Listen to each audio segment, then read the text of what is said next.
মাথা চেপে রইল। তুমি আর কোনোদিন এখানে আসবে না।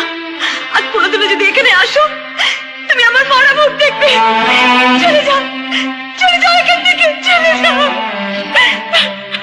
গোধূলির সব রং কেন মুছে গেল, আকাশের বুকে মেঘ কেন যে ঘনালো, যে ছিল আপনজন ভেঙে দিয়ে মন, যে ছিল আপনজন ভেঙে দিয়ে মন, কেন সে নিজেকে দূরে সরিয়ে